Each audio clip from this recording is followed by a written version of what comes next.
సంబంధించి కూటమి ప్రభుత్వం రావడంతో 6 కోట్ల మంది ఆందోళనకారుల రాజధానికి మళ్ళీ కళొచ్చింది. జగన్ ఏలుబడిలో 5 ఏళ్ళు విధ్వంసానికి గురైన అమరావతి మళ్ళీ ప్రాణం వచ్చింది. ప్రధాని మోడీ చేతుల మీదుగా రాజధాని నిర్మాణానికి మళ్ళీ శంకుస్థాపన చేయించడం, గత ప్రభుత్వంలో అర్ధాంతరంగా ఆగిన పనులకు మళ్ళీ పట్టాలించడం, కేంద్రం సాయం చేయడం, రాజధాని పనులే కాక పలు ప్రైవేటు సంస్థలు కేంద్ర సంస్థల కార్యాలయాలకు శంకుస్థాపన చేయడం, వాటికి భూములు కేటాయించడం, పార్లమెంట్లో చట్టబద్ధత కల్పించడం చకచకా జరిగాయి.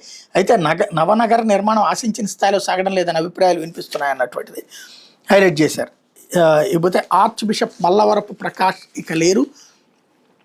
విశ్రాంత arch bishop most reverend doctor Mallavarapu Prakash ఇక లేరు. కొన్నాళ్లుగా హృదయ శ్వాసకోశ వ్యాధులతో బాధపడుతున్న ఆయన ఆదివారం తెల్లవారుజాము 2:30 గంటల సమయంలో విశాఖలో ఆసుపత్రిలో చికిత్స పొందుతూ తుది శ్వాస విడిచారు. 1949 జనవరి 29 నిజామాబాద్ జిల్లాలోని జాడి జమాల్పూర్లో అంతయ్య అన్నమ్మ దంపతులకు జన్మించిన మల్లవరపు ప్రకాష్ 1979 అక్టోబర్ 10న గురువు ఫాదర్గా పట్టాభిషిక్తులయ్యారు.